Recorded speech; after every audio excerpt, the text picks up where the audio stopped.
भारत सरकार का इस प्रेस वार्ता में कोई भूमिका नहीं थी। গত ৫ আগস্ট ভারতের রাজধানী নয়াদিল্লিতে সংবাদ সম্মেলনে অনলাইনে অংশ নিয়ে বাংলাদেশের ক্ষমতাচ্যুত ও দণ্ডপ্রাপ্ত সাবেক প্রধানমন্ত্রী শেখ হাসিনা যা কিছু বলেছেন ভারত সরকার তা অনুমোদন করে না। ৭ আগস্ট নয়াদিল্লিতে ভারতের পররাষ্ট্র মন্ত্রণালয়ের ব্রিফিংয়ের এক প্রশ্নের জবাবে মন্ত্রণালয়ের মুখপাত্র রণধীর জয়সওয়াল কথা বলেন। তিনি বলেন, ওই মঞ্চ থেকে যা কিছু বলা হয়েছে বিশেষ করে বাংলাদেশের বৈধভাবে গঠিত সরকারের বিরুদ্ধে তা ভারত सरकार अनुमोदन करे ना। जो हमारा पक्ष है, सरकार का पक्ष है, इस प्रेस वार्ता से पहले भी हम लोगों ने आपको अवगत कराया था।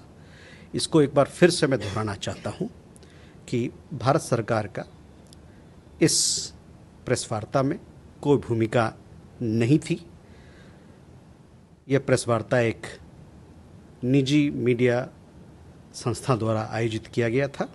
साथ ही साथ मैं आपको ये भी बताना चाहता हूं कि सरकार उस मंच से कहे गए जो भी शब्द थे उसका समर्थन नहीं करती है, खासकर वो शब्द जो वहाँ के सरकार के बारे में कही गई।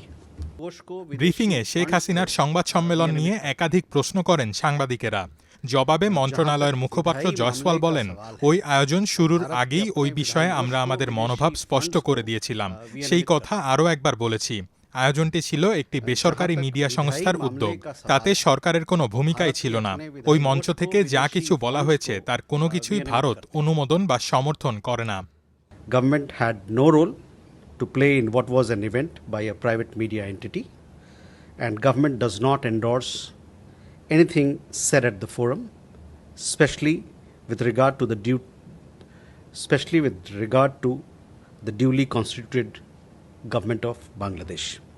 মানবতা বিরোধী অপরাধে মৃত্যুদণ্ডপ্রাপ্ত শেখ হাসিনা গত ৫ আগস্ট সন্ধ্যায় নয়াদিল্লির ফরেন করেসপন্ডেন্টস ক্লাবে এক সংবাদ সম্মেলনে অনলাইনে যুক্ত হন। ওই আয়োজন নিয়ে বাংলাদেশ সরকার আনুষ্ঠানিকভাবে তাদের তীব্র আপত্তি জানিয়েছে। বাংলাদেশ বলেছে যে ভারতের মাটিতে বসে শেখ হাসিনা রাজনৈতিক কর্মকাণ্ড চালালে তা দুই দেশের সম্পর্ক স্বাভাবিক হওয়ার পথে প্রতিবন্ধকতা সৃষ্টি করতে পারে।